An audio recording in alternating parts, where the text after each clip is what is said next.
de forma aleatoria, digamos, la distribución de agua dentro de la cara de la tubería, pero digamos, por lo general, cuando los cortes de agua son bajos, pues uno coloca este cupón a fondo, que digamos sería la zona preferencial donde se puede dar los procesos de daño más agresivo.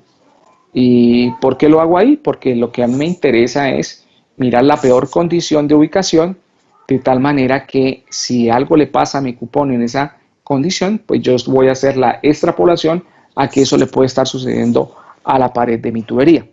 Entonces, por eso hace referencia, digamos, a la posición de fondo, que es la posición de la tubería.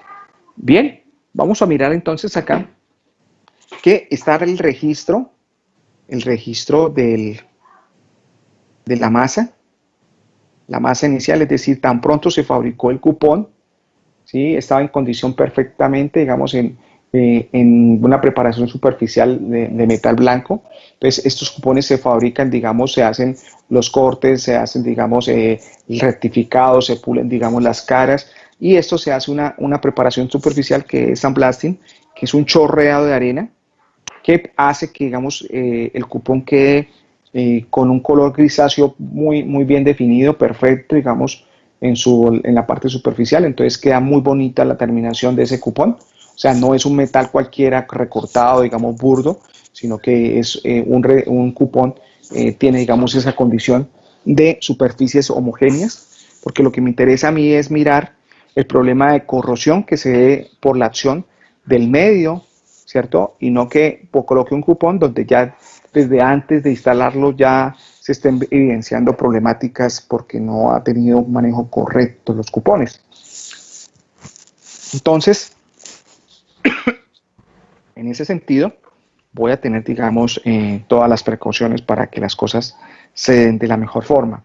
Bien, entonces, vamos a mirar que este sería, digamos, la masa inicial. Aquí sería el registro de la masa final, es decir, después de que yo lo retiré del punto de monitoreo, como vimos en el video, se quita, se lleva, digamos, al laboratorio, y en el laboratorio se hace todo el proceso, es decir, se hace un registro fotográfico y se hace, digamos, la limpieza química. Entonces, lo primero que vamos a lavarlo es con un solvente orgánico para eliminar, digamos, la adherencia de pronto de crudo, de hidrocarburo que tenga, digamos, la superficie, digamos, del cupón. Después de que quitamos el crudo, pues vamos a hacer un tratamiento de limpieza con ácidos para disolver los óxidos de corrosión. Entonces, de esa forma yo puedo disolver los óxidos de corrosión y volver a tener a mi material, digamos, con unas superficies blancas muy bien definidas. Bien, entonces, una vez realizado, digamos, este proceso como tal de limpieza química, le tomo, digamos, el peso y entonces ya sé cuánto es que terminó, digamos, perdiendo mi cupón, la masa. Entonces, la resta de la masa inicial, la masa final, me va a dar la indicación de cuánta masa pierde el cupón. Entonces, aquí tengo el registro ya de la masa, ¿cierto? Aquí el valor de la densidad, que se va a convertir en una constante, porque digamos, si el material es acero al carbono, pues aquí estará registrada la densidad del acero al carbono, teniendo en cuenta, digamos, que vamos a expresarla en estas unidades, ¿cierto? Densidad va a estar expresada en gramos sobre centímetros cúbicos. Y aquí está, digamos, el área de exposición del cupón, donde vamos a mirar este cupón, pues tiene, digamos, una cara frontal, una cara posterior. Por acá tiene, digamos, un espesor, unas caras asociadas a los espesores de cada uno de los lados.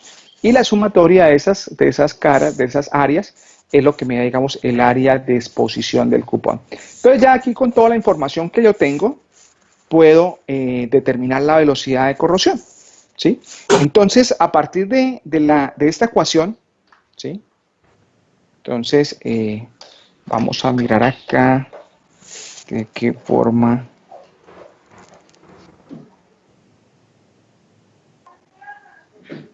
Profe, digamos una pregunta.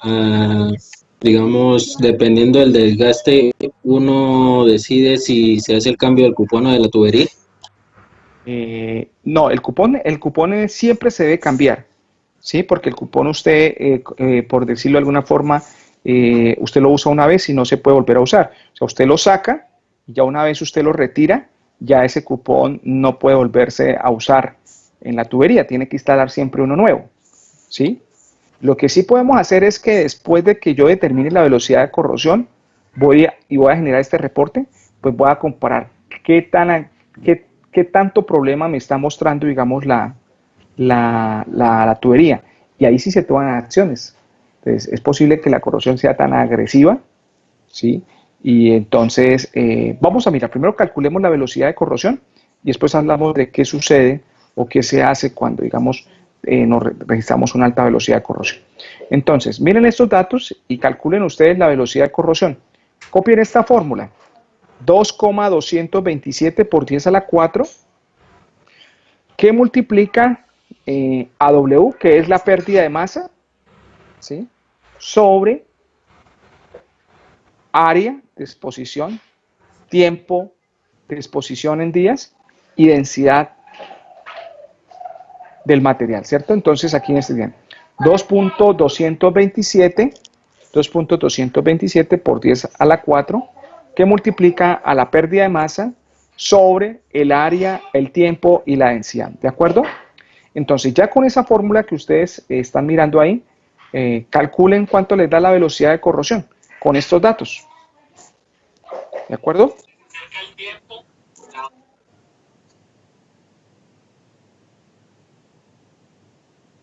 Entonces, 2 minuticos y cada uno calcule la velocidad de corrosión y me cuenta.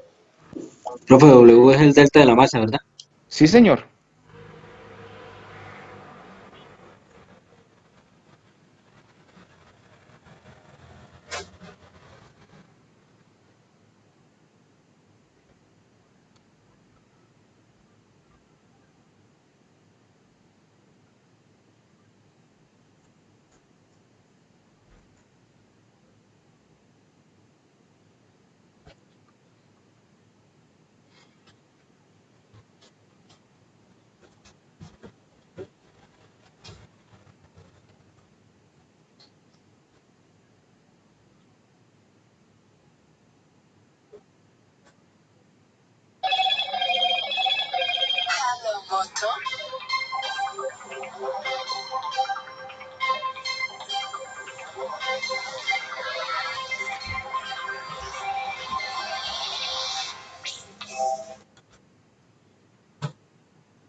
¿Aló? Cuénteme, papá. Buenas noches. Bien, papá.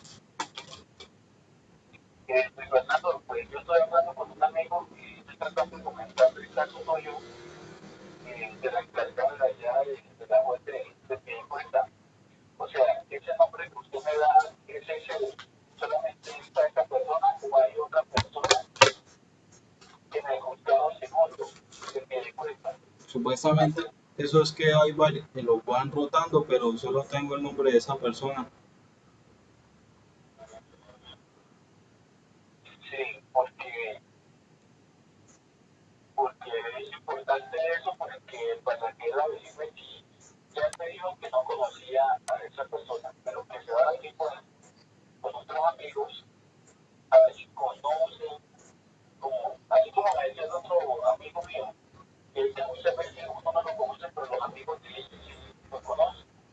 Sí,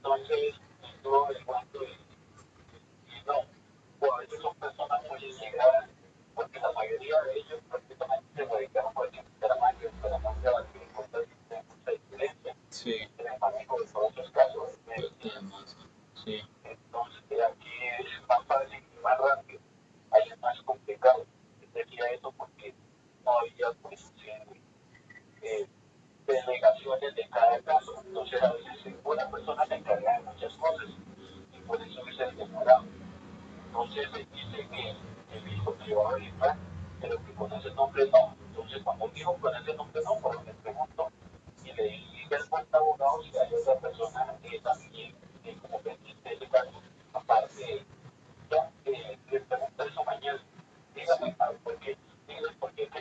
¿Cuánto les dio el valor?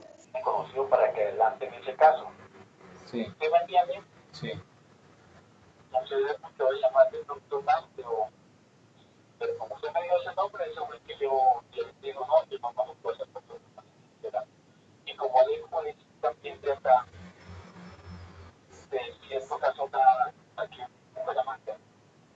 sea, él trabaja en Piedecuesta. Mm,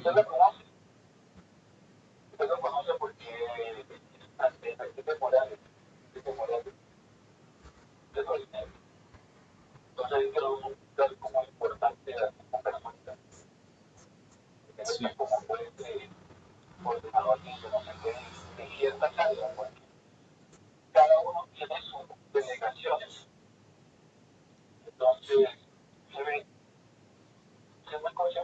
sí, papá.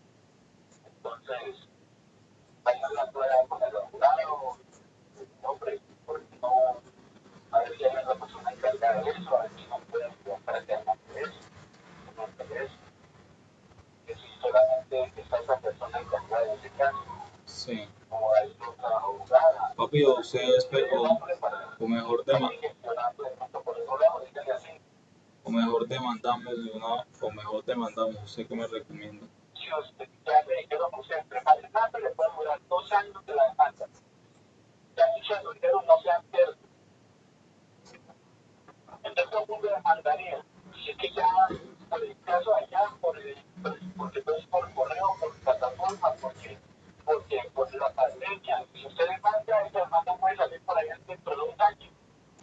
Bueno, vamos a mirar entonces cómo nos dieron los resultados, ¿de acuerdo? Vamos a ver cómo nos dieron los resultados. Entonces vamos a mirar acá Muchas que tengo la siguiente ecuación, ¿cierto? La ecuación que me está diciendo acá. Me dice que velocidad de corrosión, ¿cierto? Es igual a que a Bueno, papá, 2,200, chao, gracias. 2,227, ¿cierto? Por 10 a la 4. Por 10 a la 4. Ah, qué complique escribir acá. Espera un segundo.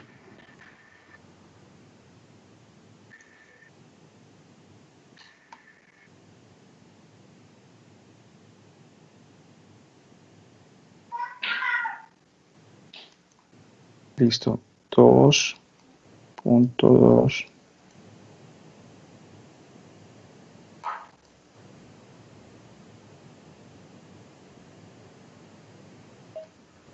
10 a la 4 que multiplica a W, ¿cierto?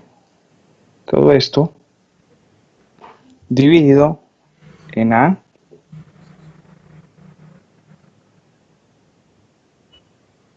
ATD. ¿De acuerdo? Entonces aquí tengo que la velocidad de corrosión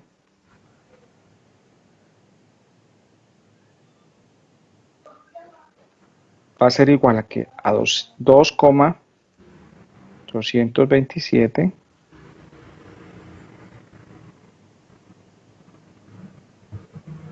por 10 a la 4, que multiplica a quién? A W, pero W es la pérdida de masa. La pérdida de masa la tenemos acá, 0,169 gramos, 0,169 gramos. Todo esto dividido en ATD. ¿Pero A qué es? A es el área de exposición. Entonces A tengo acá el área de exposición 2,74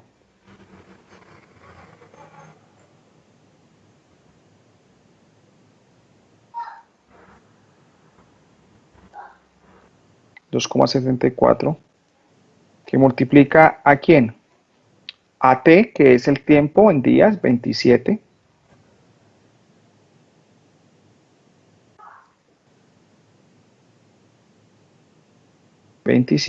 Que multiplica a D, que es de la densidad, 7,86.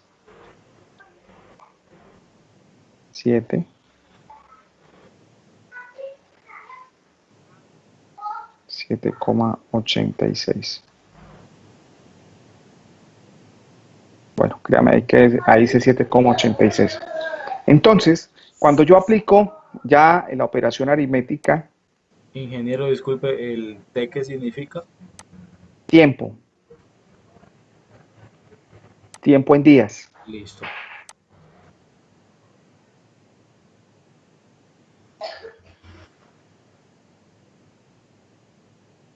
Entonces, aquí cuando ya aplico, digamos, la operación aritmética,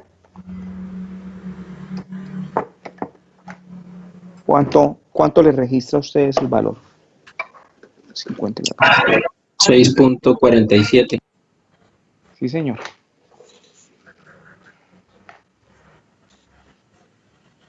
Entonces aquí tengo un valor de 6.47. Bien, esto, si yo aplico, digamos, esta ecuación, teniendo en cuenta que la pérdida de masa me da en gramos, la doy en gramos, el área en pulgadas cuadradas, el tiempo en días, la densidad en gramos sobre centímetro cúbico, la unidad de velocidad de corrosión es igual a MPY.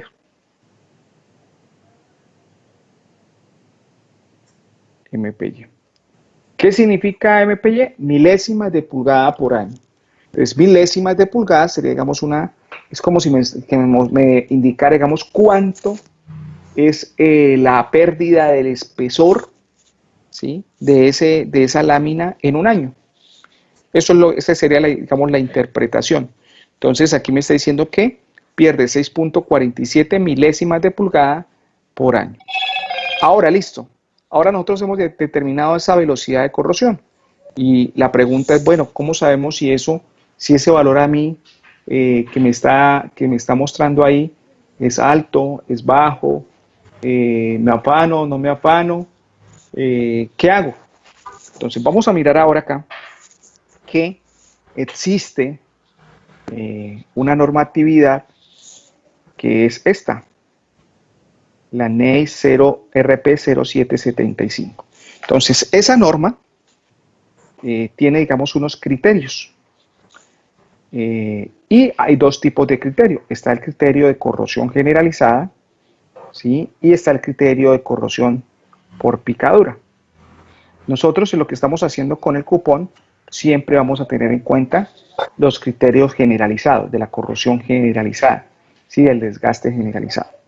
Entonces ahí la norma me da, digamos, esa información donde me muestra que si el valor de velocidad de corrosión es menor a 1 milésima de pulgada por año, la clasificación de la corrosión es baja, ¿sí? Que si la corrosión, la velocidad de corrosión está entre 1 y 4.9, tengo una corrosión moderada. Si mi corrosión está entre 5 y 10, es alta. Y si mi velocidad de corrosión es mayor a 10, mi velocidad de corrosión es severa. ¿De acuerdo? Entonces, esa es, digamos, una indicación, digamos, desde el punto de vista de la norma, que me da, digamos, como esos criterios de velocidad de corrosión. Sin embargo, digamos, cada campo puede, digamos, adaptar, digamos, un criterio propio, ¿sí?, en función, digamos, de lo que la proyección de vida útil de su activo, ¿sí? Entonces, por lo general, por ejemplo, en Cusiana y Cupiagua, había el criterio de que no podía excederse de más de 2 MPY. Entonces, velocidades por encima de 2 milésimas de pulgada, pues eran catalogadas como no aceptadas, ¿sí? Entonces, ¿qué quiere decir no aceptadas? Quiere decir que debo hacer algo para llevarlas, digamos, a una condición de aceptación. ¿Y cómo yo hago para que, digamos, ese fluido que está transportando allí tenga, digamos, un menor valor? Pues vamos a tener que modificar la química del fluido, ¿sí? Eso sería, digamos, uno. Eso se puede hacer, digamos, en algunas ocasiones. Por ejemplo, si yo tengo una corriente de gas húmedo, es decir, una corriente de gas que lleve agua, y pues lógicamente después de que pase por la planta deshidratadora, pues le voy a quitar el agua, ¿cierto? Entonces le quito el agua, que es una condición necesaria para poder vender ese gas, y una vez quitándole el agua, pues también le quito potencial de corrosividad a ese fluido. Entonces ahí tengo, digamos, una condición que puede hacer. Pero yo no siempre puedo, digamos, quitarle el agua, digamos, desde la cabeza del pozo, ¿cierto? pues, digamos, el árbol de Navidad, sino que ese fluido va multifásico, va, digamos, a la facilidad, hace los procesos de separación, hace los procesos de tratamiento de emulsiones, que ya vimos por los diferentes equipos. Entonces va a haber ahí, digamos, todo un recorrido de tubería y de vasijas y equipos donde el agua va a estar presente. Entonces ahí lo que yo voy a hacer es con una forma de proteger internamente mi tubería. Entonces yo voy a adicionar también un producto químico.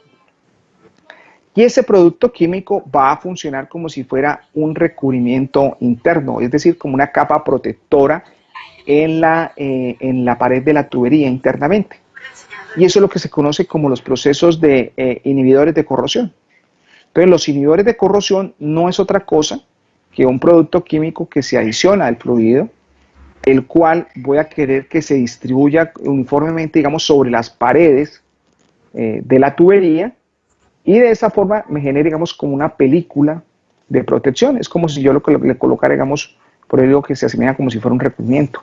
Pero lógicamente, pues ese producto que voy a colocar allí va a tener, digamos, algunas condiciones desde el punto de vista de su estabilidad. Es decir, yo puedo formar la película con el inhibidor de corrosión, ¿cierto? Pero en la medida que no esté presente o no esté inyectando constantemente o bajo, digamos, una cierta frecuencia inhibidor de corrosión, pues esa película se va a acabar y como tal la lámina interna va a volver otra vez a su condición de desprotección y va a atacar la corrosión. Entonces, en este caso, bajo esta condición, uno de los mecanismos que se tiene es la aplicación de inhibidores de corrosión. Entonces, adicionar un producto para, si bien no puedo, digamos, como tal, modificar el fluido, porque, digamos, no hay forma de poderlo hacer, ¿sí? Tengo que convivir con el problema, pues lo que voy a hacer es adicionar ese inhibidor de corrosión para que me proteja la pared de la tubería. Y entonces lo que se coloca es unos puntos de inyección de química para que el inhibidor de corrosión viaje con el fluido, y en ese viaje pues él vaya distribuyendo, vaya, digamos, impregnando internamente la tubería y se vaya protegiendo. Entonces la pregunta es, bueno, ¿y si el producto de corrosión, digamos, en ese punto yo estoy monitoreando, ¿sí? Y estoy inyectando producto de corrosión y me está dando, digamos, ese valor? Entonces, ¿qué puede estar sucediendo? Entonces yo les pregunto a ustedes, ¿cuál creen, qué puede pasar si, por ejemplo, yo ya estoy aplicando, digamos, un producto de corrosión y estoy teniendo valores que están por fuera de la aceptación? Entonces yo les pregunto, ¿qué puede estar sucediendo?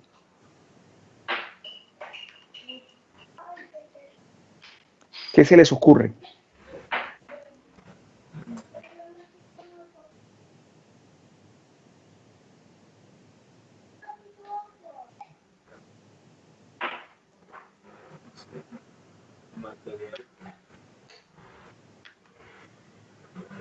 A ver, uno solo, no todos.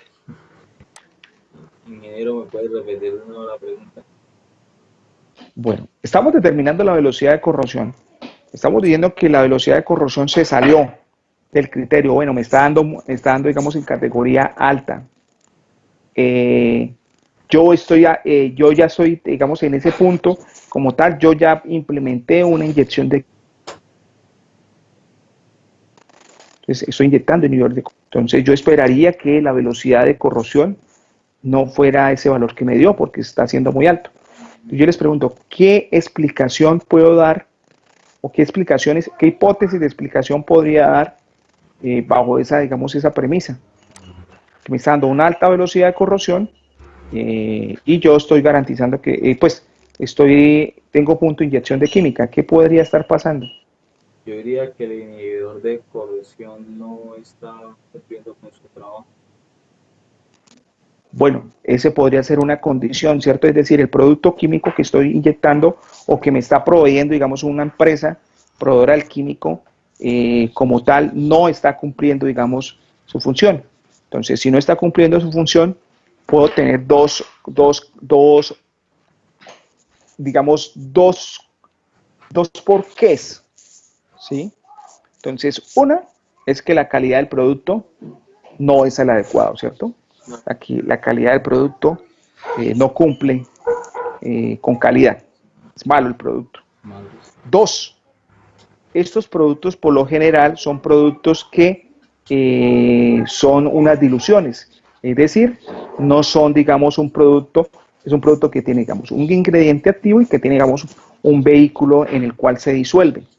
Pues quiere decir que la concentración del producto puede variar.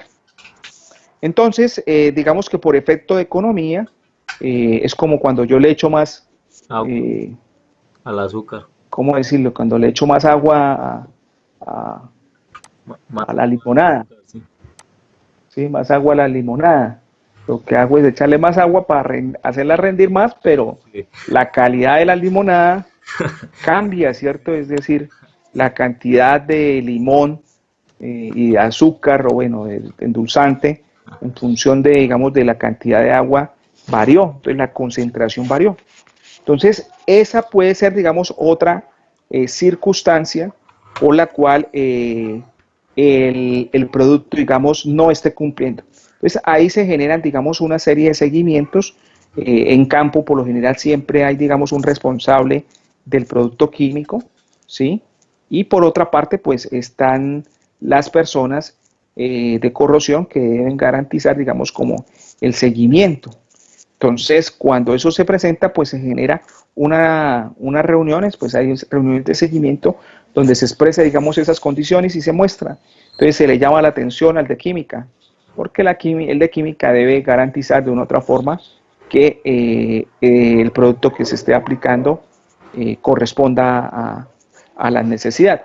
Entonces, bajo esa circunstancia, el proveedor de química, pues lo inmediatamente que se hace es aumentar la dosis, ¿sí? Es decir, aumentar la rata de inyección de cantidad para, de alguna otra forma, mirar si es un problema, digamos, de la cantidad de producto que se está adicionando.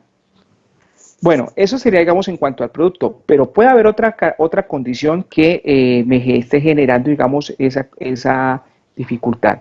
Entonces, estos sistemas de inyección de química, yo les mencionaba que, por ejemplo, son mecanismos de inyección que son constantes, es decir, hay una bomba, ¿sí?, que está inyectando, que está generando, digamos, como una aspersión.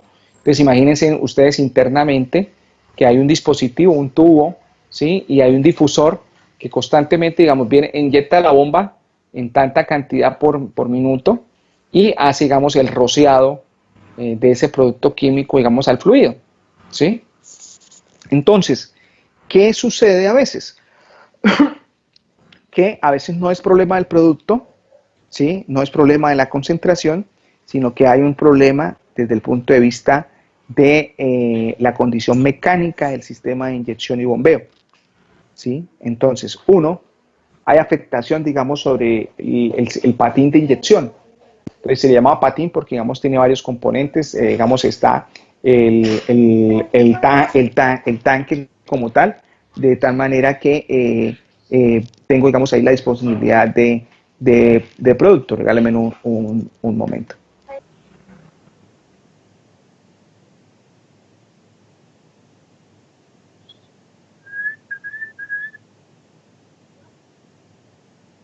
Ah, ¿dónde está Max? Entonces, les mencionaba que tenemos ahí una condición de falla, digamos, mecánica del patín de inyección. Entonces, puede ser que la bomba esté averiada, ¿sí? Puede ser que el sistema de dosificación esté mal calculado, ¿cierto?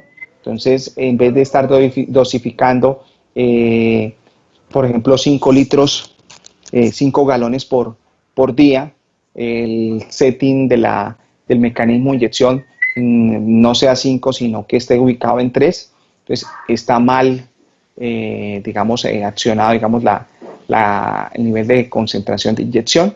Entonces, ahí pueden haber problemáticas.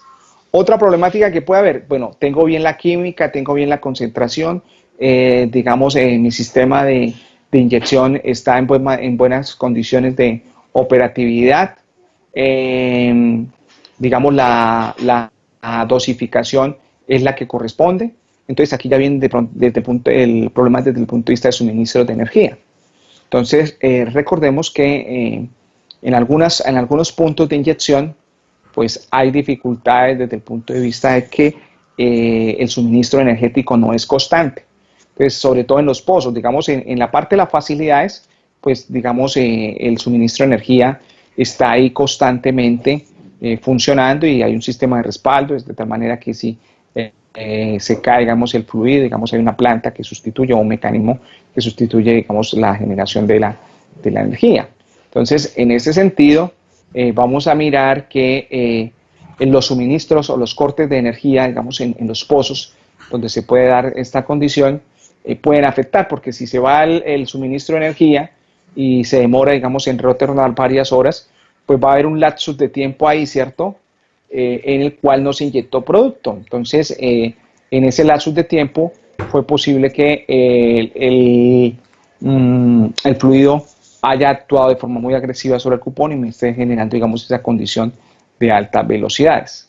Entonces, por ejemplo, eso sería, digamos, en una condición de cupón. Si ya tengo, digamos, yo otro mecanismo que es el de las probetas de resistencia eléctrica, y digamos, si yo tengo, digamos, un monitoreo donde estoy haciendo registros programados de velocidad de corrosión, pues yo voy a poder construir una gráfica, ¿cierto? Digamos, si yo estoy diciendo que cada 5 horas, cada 2 horas, me tome, digamos, un registro de velocidad de cupón con el sistema electrónico, pues yo voy a tener un registro ahí y voy a mirar, digamos, en qué momento fue que la velocidad se disparó.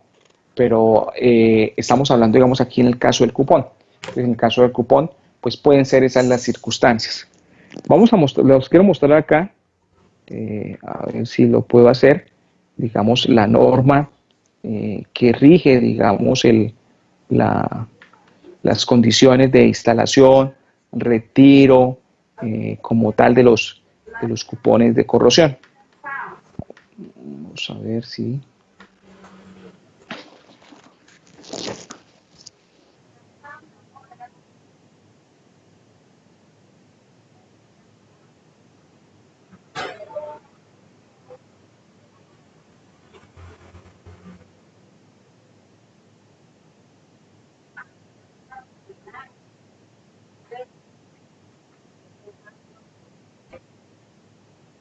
Entonces, aquí tengo el estándar. Esta es la norma NEI 0775. Entonces, es el estándar de la Asociación Americana de Ingenieros de Corrosión, que me da, digamos, las directrices de qué debo hacer o cómo debo hacer las cosas en relación, digamos, a la parte de corrosión. Entonces, vamos a mirar que aquí en la norma, pues el nombre de la norma dice es preparación, instalación, análisis e interpretación de cupones de corrosión en operaciones de campos petroleros. Entonces, aquí tiene, digamos, las descripciones generales, el procesamiento de los cupones, la instalación de los cupones, los registros que se deben tomar, las interpretaciones que se quedan y nos da, digamos, acá una serie de información relacionada a lo que debo generar. Entonces aquí pues me describe la información técnica de lo que yo debo realizar y ejecutar. ¿Sí? Entonces aquí está, digamos, parte de la ecuación que veíamos.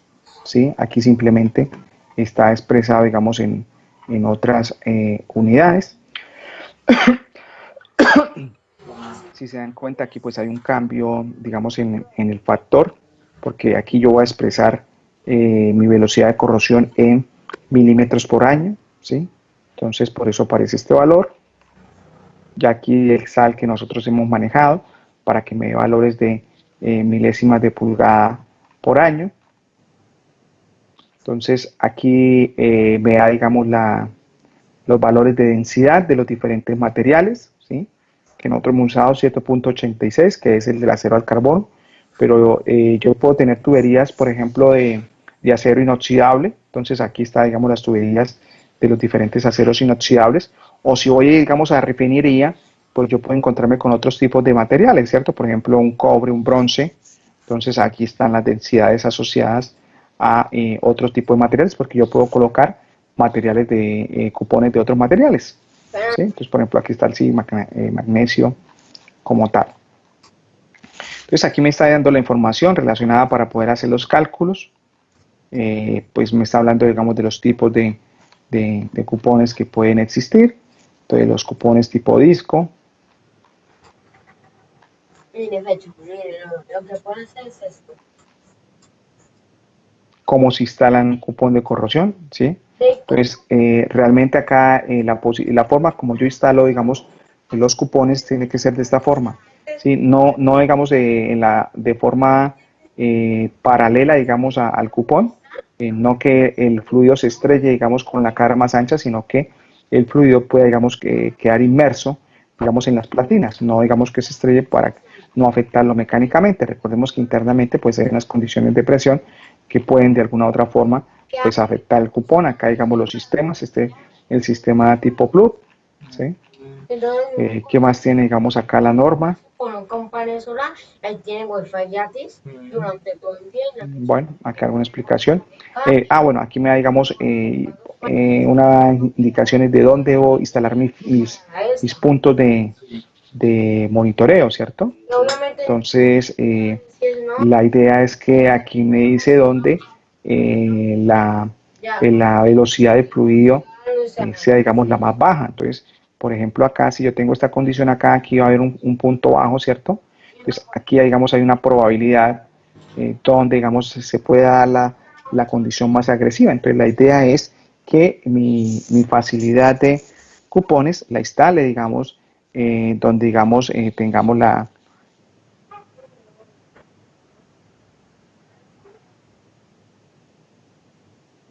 nosotros la podamos, la condición más agresiva. Entonces, si aquí hay un punto de acumulación de líquidos, pues ahí sería, digamos, un bueno. Porque lo que me interesa es mirar eso, cuáles las peores posiciones, ¿de acuerdo? Entonces, por ejemplo, acá en estos codos, bueno, ya no se usa tanto por dificultades, pero digamos, aquí pueden haber unas condiciones preferentes, digamos, donde hay cambio de fluido. Entonces, en estos cambios de fluido, pues pueden haber daños por arrastre, por erosión. Entonces, también se buscan, digamos, estas condiciones vamos a mirar acá. Aquí está, digamos, los criterios de agresividad, de la corrosión moderada, alta, baja, severa, ¿sí? Y las medidas y las condiciones, digamos, en función de MPY. Entonces, lo que miramos nosotros, si el valor a nosotros nos dio 6,45, pues nuestra velocidad de corrosión está en este rango, en el rango alto, entre 5 y 10. Bien, entonces simplemente acá quería mostrarles, digamos, la información que podíamos ver en la norma, ¿sí? Entonces, recuerden que muchas cosas de la industria de los hidrocarburos está, digamos, normalizado. Todo esto responde, digamos, a una normatividad técnica, y la recomendación siempre es preguntarnos, bueno, ¿y cuál es la norma que debo aplicar? En la medida que pues yo tenga la aplicación de todo lo que hago a través, digamos, de un documento técnico, una norma, pues voy de una otra forma a garantizar, digamos, la reproducibilidad y los resultados. Entonces nadie va a cuestionar, digamos, el cómo estoy haciendo las cosas, porque estoy siguiendo, digamos, una norma. Entonces eso es bien importante. Bien, entonces miremos acá, volvamos otra vez a nuestra presentación. Ya habíamos mirado entonces la determinación de la velocidad, y ya habíamos mirado acá que estábamos sobre un rango de velocidad alta, ¿sí? Y habíamos mirado las causales y las posibles acciones que vamos a tomar. Entonces, otra cosa, es posible que yo tenga, digamos, una condición y listo, y yo aumento la química, yo, digamos, hago muchas cosas y yo no veo mejoría, ¿sí? Entonces, hay que tener, digamos, como la precaución y estar, digamos, muy atentos porque es posible que mi sistema se vaya a falla.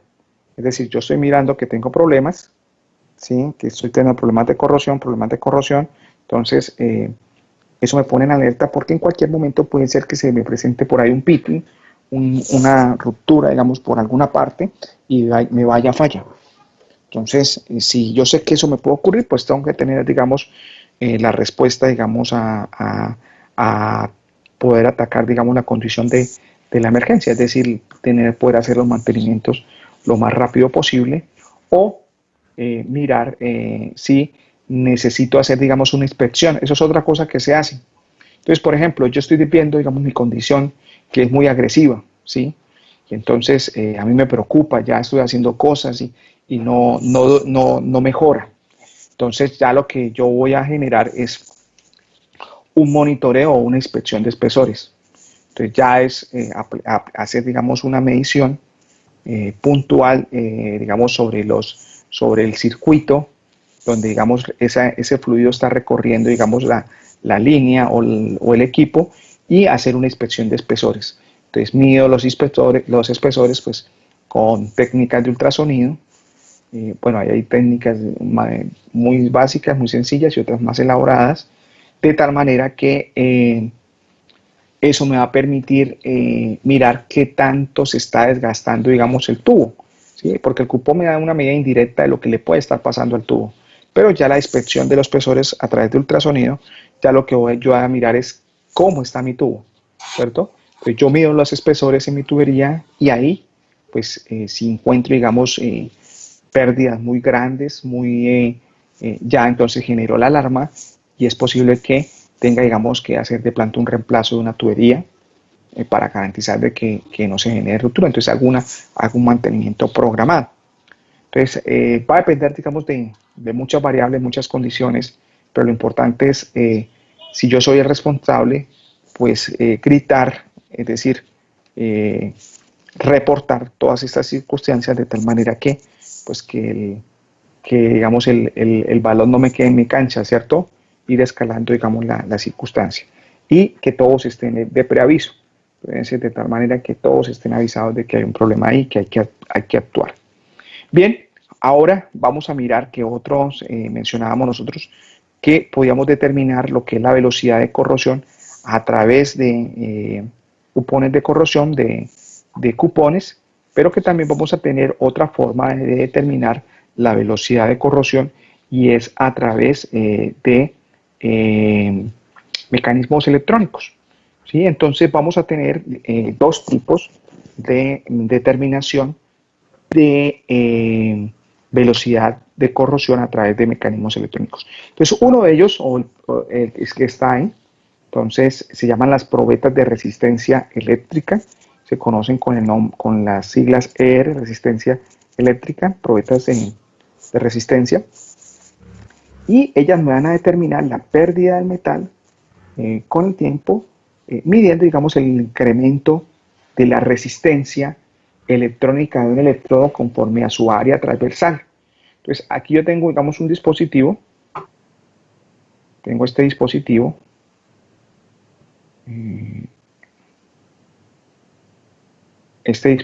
y aquí tengo, digamos, este cilindro, ¿cierto? Este cilindro, digamos, es un cilindro que está construido con una longitud particular, con un grosor particular y es el electrodo. Entonces aquí se instala en la parte de fuera que hagamos como una especie de pins por fuera de la tubería y yo conecto un equipo de medición. Entonces lo que yo voy a medir es cómo es el comportamiento. Hago, digamos, pasar tengo un microcircuito, hago pasar una corriente que conozco y va a pasar, digamos, por este electrodo.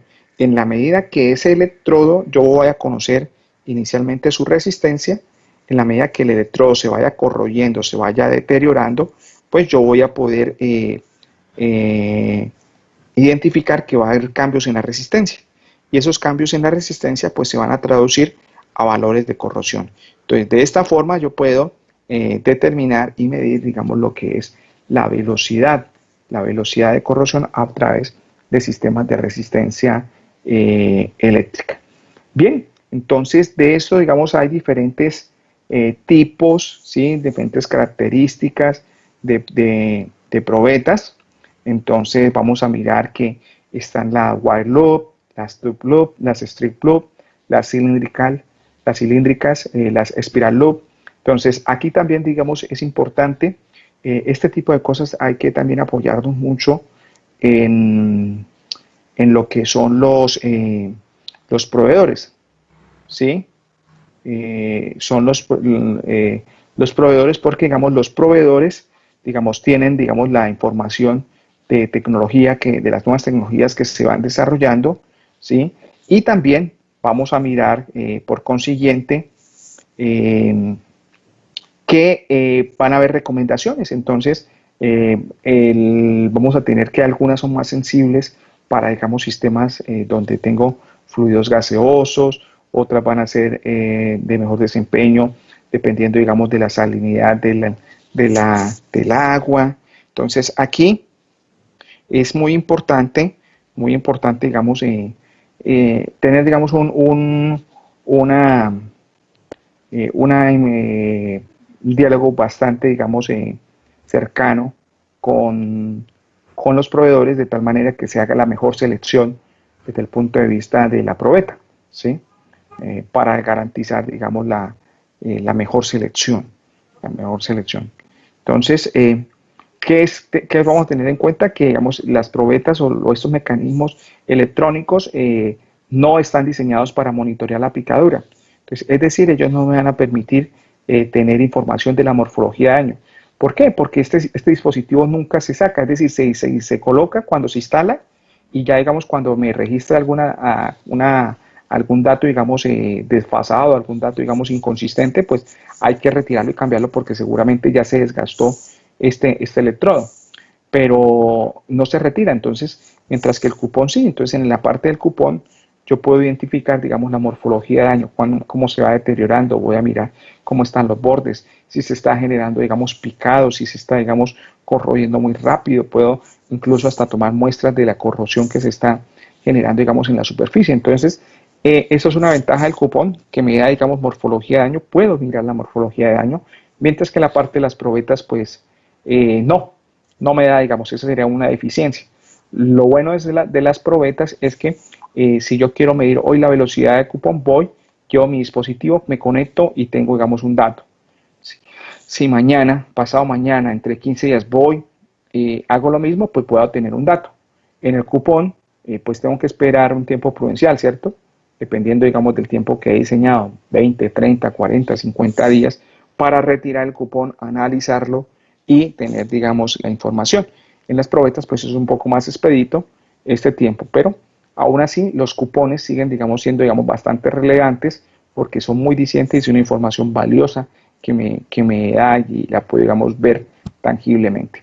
Los depósitos de sólidos pueden afectar la exactitud de la sonda. Entonces, mire que aquí es un problema, ¿sí? Porque ¿qué pasa si aquí comienzan a adherirse sobre la superficie, digamos, material orgánico o material que, digamos, de incrustaciones de sales?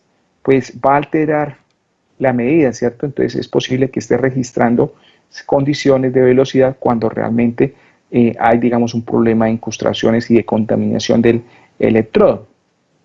Entonces la recomendación como tal es el uso combinado de mecanismos electrónicos y cupones. Entonces no es descabellado ver que en un mismo punto pues yo puedo tener mi cupón y puedo tener mi probeta. Entonces eso me da, digamos, una facilidad para tomar decisiones y para, digamos, correlacionar unos valores con los otros. Entonces la resistencia eléctrica va a aumentar al reducirse el área de la sección transversal por corrosión. Entonces si hay un desgaste por corrosión, pues la resistencia aquí va a cambiar y lógicamente pues voy a traducir eso en una velocidad de corrosión, es decir, en una condición no favorable para mi sistema. Bien, ese es el sistema de resistencia, de probetas de resistencia eléctrica. Ahora el otro tipo de probeta, desde el punto de vista electrónico, es las probetas de resistencia a la polarización lineal, que se conocen como LPR, ¿sí? Entonces me dicen, miden instantáneamente la proporción de corrosión, midiendo el grado de resistencia a un potencial pequeño aplicado. Entonces, ojo, aquí el funcionamiento es diferente porque, digamos, aquí hay unos electrodos, ¿sí? Donde estos electrodos deben estar inmersos en la fase acuosa para que me registre, digamos, un dato, ¿sí? Entonces ya no va a mirar qué es la resistencia que eso, sino, digamos, estos van a generarme, digamos, una condición donde van a estar introducidos en el fluido. Entonces, ¿qué inconvenientes voy a tener? Que como tal debo garantizar que estos electrodos estén inmersos en el fluido acuoso. Si no están inmersos en el fluido acuoso, pues no van a medir. Por ejemplo, una probeta de estas donde haya, digamos, un corte de agua muy bajo, donde, digamos, haya alta cantidad, digamos, de hidrocarburos, pues no me sirve porque los electrodos se van a impregnar de hidrocarburo y no voy a tener, digamos, resultados asociados a los problemas corrosivos. Entonces, me va a distorsionar la medida. Entonces, son muy buenas, muy eficientes, pero teniendo en cuenta que garantice que estén inmersos completamente, digamos, en la fase acuosa, en la fase de agua. Entonces, aquí que tenemos que este sistema de polarización lineal tiene, digamos, una resistencia baja de polarización, indica susceptibilidad alta a la corrosión. Deben sumergirse, digamos, en electrolito para operar, es decir, lo que les mencionaba, estén inmersos en agua. No están diseñados para monitorear picadoras, entonces lo mismo que pasaba con el otro, de la resistencia eléctrica, o sea, no están diseñados para poder medir morfología de daño. Los depósitos de espolo pueden afectar la zona, entonces si es un sistema de agua donde hay incrustación, donde hay suciedad que me afecte, digamos, la integridad de los electrodos, pues me va a generar problemas. Los hidrocarburos líquidos causan contaminación en la sonda, lo que les mencionaba. Entonces, esto no me sirve para meterlo en una corriente donde tenga fluido multifásico, donde tenga, digamos, crudo, gas y agua, porque en algún momento, pues, el crudo va a tocar los electrodos y me va, digamos, a alterar la medición. Entonces, ese es el mecanismo de las probetas de polarización lineal. Bien, ¿qué hemos hecho nosotros en el momento? Hemos analizado la velocidad de corrosión, ¿cierto? Desde el punto de vista del monitoreo de velocidad de corrosión. Ahora bien, vamos a tener en cuenta otro monitoreo que se hace, digamos, en campo para también tener en cuenta información, y es el análisis y el monitoreo de muestras. Entonces, yo en campo puedo tener diferentes tipos, ¿sí? Tipos de muestras. Entonces, yo puedo tener muestras acuosas, es decir, muestras de agua, de producción, bien sea, digamos, ya el agua completamente separada o, digamos, en el cabezal de pozo, donde puedo tener, digamos, agua, crudo y gas, ¿cierto? Puedo también tener muestras orgánicas, es decir, muestras de gas, solamente de gas, o muestras de hidrocarburo. También puedo tener muestras sólidas, ¿cierto? En una limpieza que se haga dentro de un tanque, o en el material adherido de pronto, digamos, a los cupones, puedo encontrar muestras sólidas. Entonces, cuando yo voy a hacer el análisis de muestras, me puedo encontrar con estos matices.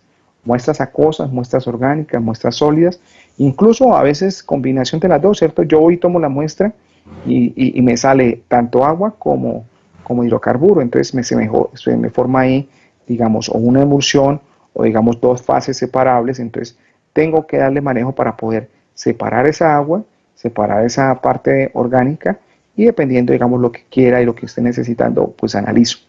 Entonces, voy a tener diferentes tipos de muestras y también voy a tener diferentes tipos de análisis. Entonces, un tipo de análisis característico es el análisis físico-químico o análisis químico, como lo quieran llamar, y otro es el análisis microbiológico. Entonces, cada uno, digamos, desde ópticas, pueden ser de ópticas variables. Entonces, yo puedo hacer un análisis físico-químico, por ejemplo, al agua para mirar, digamos, el potencial corrosivo, pero también puedo mirar el análisis físico-químico al agua para mirar si va a cumplir, digamos, en el agua de vertimiento o en el agua de reinyección, ¿sí? Entonces, ahí bajo esa condición, pues es importante de saber. ¿yo para qué voy a medir las cosas? ¿Sí? Entonces, es tal cual, digamos, cuando nosotros vamos, digamos, al médico, ¿cierto? Nos sentimos de pronto algo indispuestos, nos hacen, digamos, un análisis físico, ¿sí? Y el médico dice, bueno, de acuerdo a lo que usted ve o lo que usted me cuenta, tómese un análisis de glucosa, tómese, digamos, colesterol, tómese, ¿sí? De diferentes tipos de análisis. Entonces, aquí va a pasar lo mismo. Entonces, dependiendo de lo que yo quiero mirar o hacia dónde quiero encauzar, pues yo voy a definir los tipos de análisis y los parámetros de los análisis que quiero realizar. Bien, y aquí, digamos, en la parte del análisis microbiológico, pues sí, ya es un poco más reducido, digamos, el panorama. Entonces, aquí básicamente los análisis microbiológicos van a estar diseñados para determinar si hay presencia de bacterias y también puedo saber si son bacterias planctónicas o si son bacterias sésiles, ¿sí? Teniendo en cuenta que las bacterias planctónicas son las que, digamos, van o navegan o están, digamos, en la corriente del fluido, y las sésiles, pues, son las que estarán adheridas o están, digamos, incrustadas en las paredes. Bien, entonces cuando miramos acá la parte de los análisis, vamos a tener en cuenta dos cosas. Bueno, pregunta, ¿sí me siguen o los dormí? A ver. Ah, bueno, sí. No, profe, lo escuchamos. Espere, Sí, profe, lo escuchamos. Listo, ahí estamos viendo esto. ¿Cómo es? Ese es el agente 007, me parece escuchar. Pero bueno, listo, ok. Entonces, vamos acá mirando. Entonces vamos a tener, ya definiendo, digamos, el análisis físico-químico, ustedes pueden escuchar seguramente de unos análisis en campo, unos análisis en laboratorio, a veces a los de campo se dice análisis in situ. Entonces hay unos análisis que por su condición, digamos, la recomendación técnica es que se midan a tan pronto se está tomando la muestra, ¿sí? Entonces, por ejemplo, estos tres, H2S, CO2 y O2, son análisis de concentración de gases disueltos que están, digamos, en el fluido, en la muestra de agua, ¿sí? Entonces, bueno, aquí estamos hablando de muestras acuosas. Entonces, cuando escuchen ustedes la palabra acuosa, quiere decir que es agua. Entonces, estos gases, si yo no los mido, digamos, en ese momento, pues, ¿qué va a suceder? Que los gases van a estar disueltos, digamos, en función de la condición de temperatura. Entonces, como son gases, se van a escapar, digamos, del fluido. Entonces, ¿qué va a suceder? Si yo no los mido ahí en ese mismo momento, pues si yo me llevo esta botella, me la llevo para el laboratorio, la analizo al otro día, pues el valor que me dé de concentración de gases disueltos, pues puede ser muy diferente a la condición, digamos, que está en el punto cuando yo tomé la muestra. Sí, el punto que yo tomé la muestra digamos, es la condición más cercana a la condición que está dentro de la tubería. Entonces, por eso, esta medición se realiza, digamos, ahí en sitio. Y hay otras variables, por ejemplo, la temperatura, claro. Entonces, si yo mido la temperatura ahí tan pronto la tome y después voy a mirar en el laboratorio, pues ya este frasco, si esta muestra se tomó y sale, digamos, a una temperatura elevada, ya pues cuando esté, digamos, en el laboratorio, pues la temperatura va a ser la temperatura ambiente, entonces no tiene sentido. El pH también, porque el pH, digamos, por la condición de toma de muestra, el contacto al salir de la tubería y tener, digamos, el medio, pues puede alterar, digamos, el valor de pH. Posiblemente no de forma significativa, pero pueden haber alteraciones. Lo mismo, digamos, la conductividad y la alcalinidad. Bueno, sin embargo, acá podemos mirar aquí en el laboratorio, pero entonces me van a decir ustedes, pero profe, mire, ¿por qué en el laboratorio también se coloca pH? Entonces, aquí hay unas mediciones. La recomendación siempre es tomarlas, digamos, en el sitio, ¿sí? Siempre se debe hacer. Aquí, digamos, la condición de pH o la recomendación de hacerlo en el laboratorio es más desde el punto de vista de comparar, ¿sí? Llevar un registro, cómo se está, digamos, qué variación está teniendo la muestra tan pronto la estoy tomando, ¿sí? Y cuál es, digamos, el valor que me da en el momento que yo voy a hacer, digamos, el análisis ya en el laboratorio. Pues pueden existir ahí, es una forma de mirar como ese seguimiento de lo que puede estar sucediendo.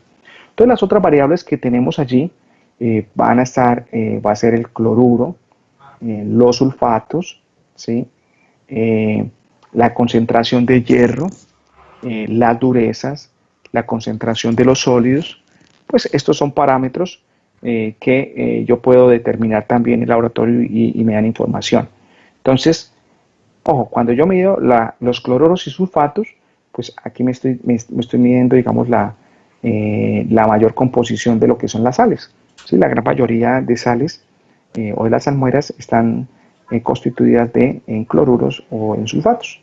Entonces, este valor de concentración de cloruros y sulfatos pues me va a dar una indicación de qué tanta sal tiene esa agua. Entonces, recuerden que a mayor cantidad de sal, pues va a ser más conductora, y si es más conductora, pues va a tener, digamos, algunas connotaciones desde el punto de vista de agresividad, ¿sí? De agresividad. Vamos a mirar también que el pH también va a estar digamos, lo vamos a asociar desde el punto de vista de acidez, ¿sí? De acidez. Entonces, pH básicos me van a generar condiciones ácidas, y si hay una condición ácida, pues ya sé que me puede generar, digamos, problemas desde el punto de vista de corrosividad. La alcalinidad es la capacidad de neutralidad del agua. Es como lo contrario a la acidez y al pH. Entonces, en la medida que sea más alcalino, quiere decir que va a tener condiciones favorables a las bases. Y pues a veces eso tampoco es bueno, porque a mayor alcalinidad hay más bases y me va a favorecer los procesos de incrustaciones. Lo mismo con las durezas. Las durezas son, digamos, las concentraciones, están asociadas a las concentraciones de carbonatos de sodio, a carbonatos de calcio o bicarbonatos. Entonces, si yo tengo, digamos, una alta alcalinidad y tengo unas altas durezas, pues voy a tener una alta probabilidad de incrustaciones, ¿sí? Entonces, eso me da, digamos, eso indicativo. Hierro. Entonces, ojo, este es importante porque si hay hierro, digamos, en la solución que estoy analizando, quiere decir que ese hierro viene de alguna parte. Entonces, yo puedo hacerle, digamos, un monitoreo de la secuencia del hierro. Entonces, yo puedo estar analizando el agua que sale, digamos, del pozo, y ahí tengo, digamos, muestras y estoy analizando el hierro. Voy, digamos, tomando muestras, digamos, del separador, tengo, digamos, condiciones de hierro, de la torre de deshidratación, en diferentes puntos, ¿cierto? Y yo, digamos, una trazabilidad del hierro. Entonces, si se dispara el hierro, yo puedo correlacionarlo también con la velocidad de cupones, porque quiere decir que en la medida que haya más hierro en la muestra, quiere decir que internamente el sistema se está oxidando, ¿cierto? Y si se oxida, pues parte de ese derrumbe, parte de esa corrosión va a ir, digamos, al fluido del agua. Entonces, una alta concentración de hierro quiere decir que puedo estar teniendo problemas de corrosión en la infraestructura. Y los sólidos, pues los sólidos también son importantes porque me pueden generar la parte de las incrustaciones, y a veces los sólidos también están relacionados con arenas que vienen de las formaciones. Entonces, vamos a mirar que si yo tengo, digamos, muchas arenas y tengo, digamos, mucha cantidad de gas, entonces esos sólidos pueden generarse como proyectiles. Es decir, imagínense internamente, si tengo arena y tengo una alta velocidad de fluido, entonces donde el fluido choque en las esquinas, en los codos, pues esos sólidos que están ahí van a ser como si fueran un esmeril, como si fueran una lija, ¿cierto? Y van a arrancar material. Entonces, de pronto puedo tener problemas de erosión, es decir, daños mecánicos internos en la tubería por efecto, digamos, de esos procesos erosivos. Entonces, bien, aquí tengo, digamos, un sistema, no importa que me habla de un sistema cerrado de inyección, ¿sí?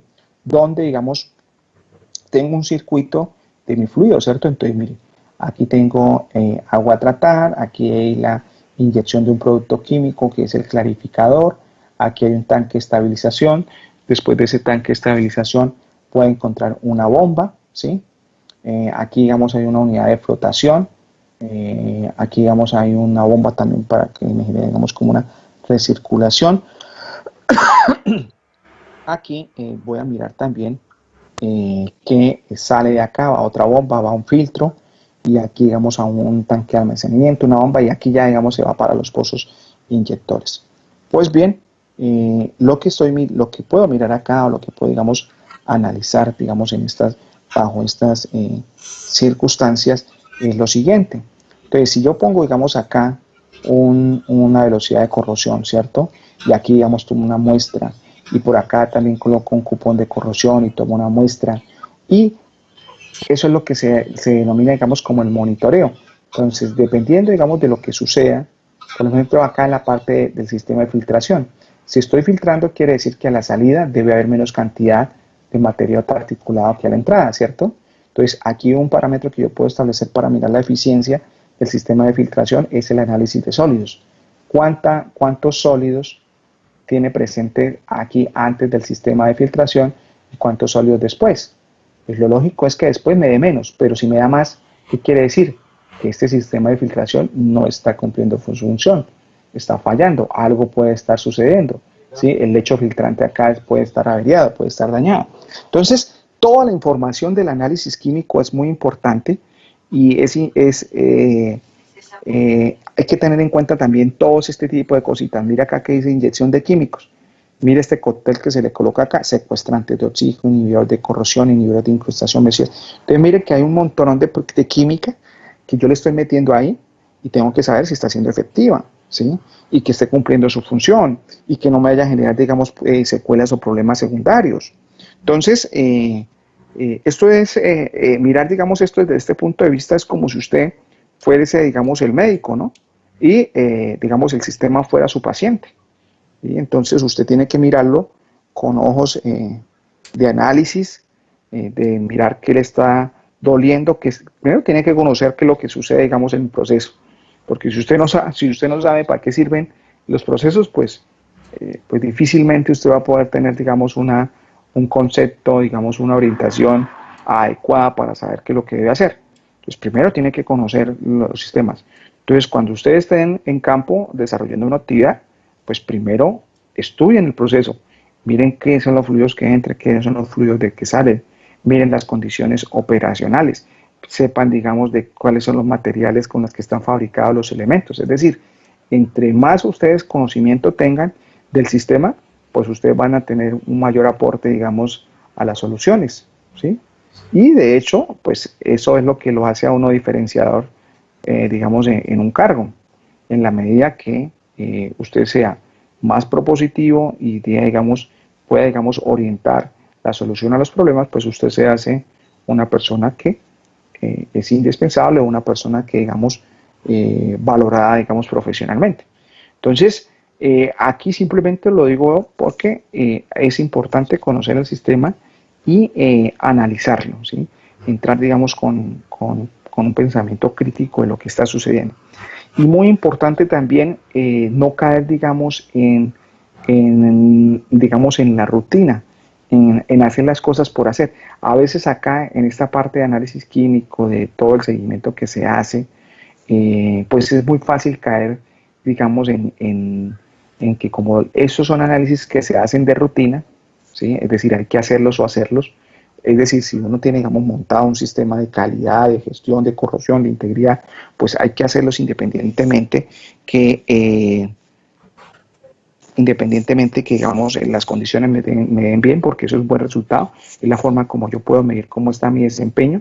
Entonces, es no caer, digamos, en eso de que siempre los datos me dan bien, sino siempre ser curiosos, tener rigor técnico, y nunca, digamos, caer, digamos, como en ese costumbrismo de las cosas se mide por qué, de tal manera que las cosas pueden llegarse a que se mide por medir, y no tiene el sentido, de ver las cosas de esta forma. Entonces, eso era lo que quería contarles en la clase de hoy. Voy a tratar entonces para la próxima clase que arranquemos con unos ejercicios para mirar, digamos, la aplicación ya, digamos, del análisis químico, ¿sí? Vamos a generar, digamos, unos casos de estudio para analizar los que suceden digamos, en lo que puede, digamos, medirse y qué diagnóstico. Por lo importante de esto es, digamos, tratar de jugar, digamos, al diagnóstico de lo que está sucediendo en el sistema, ¿de acuerdo? Hasta aquí, jóvenes, ¿hay alguna inquietud, alguna duda? No, profe, no, señor. No, señor. Ok, entonces regálame un segundo, descargo, digamos, la No, asistencia. profe. Por ahora nada. Un segundito, descargamos la asistencia.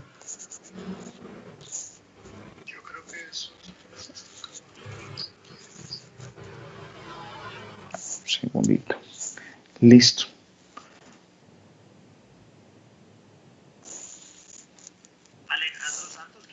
Bueno, listo, jóvenes.